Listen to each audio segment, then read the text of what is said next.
Messi football खेले बगैर सऊदीया से करोड़ों डॉलर कमा रहे हैं। तफसीलात जानते हैं इस वीडियो में। अर्जेंटीना से ताल्लुक रखने वाले स्टार फुटबॉलर लियोनेल मेसी ने सऊदी क्लब अल हिलाल का हिस्सा बनने की पेशकश तो मुस्तरद कर दी थी, ताहम वो सऊदी अरब के सयाहती सफीर के तौर पर पुरकशिश मुआहदे से करोड़ों डॉलर्स कमा रहे हैं। गैर मुल्की खबरसां एजेंसी की रिपोर्ट के मुताबिक लियोनेल मेसी ने सऊदी अरब से सयाहती सफीर के मुआहदे पर साल 2021 में दस्तखत किए थे, ताहम उसकी तफसीलात अब सामने आई हैं। सयाहती सफीर होने के नाते सऊदी अरब स्टार फुटबॉलर लियोनेल मेसी को 3 साल के दौरान 2.5 करोड़ डॉलर्स यानी कि पाकिस्तानी रुपयों में 7 अरब 17 करोड़ रुपए से जायद मुआवजा अदा करेगा। जबकि मुआहदे के तहत मेसी को सऊदी मकामात की तस्वीर अपने सोशल मीडिया अकाउंट्स पर पोस्ट करना होंगी।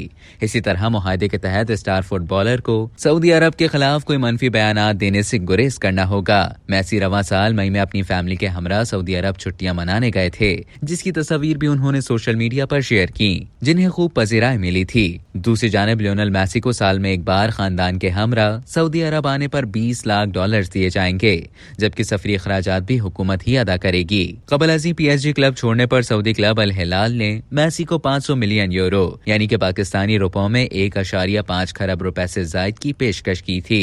ताहम मेसी ने अमेरिकी क्लब इंटर मियामी को तरजीह दी। वाज़ेह रहे कि इंटर मियामी से उनका मुआहदा तय पा गया है, ताहम ताहाल मुआहदे की तफसीलात सामने नहीं आई हैं। अब तक के लिए इतना ही। मजीद खबरों और न्यूज अपडेट्स के लिए डेली जंग के YouTube चैनल को सब्सक्राइब करें और फेसबुक के पेज को लाइक करना ना भूलें।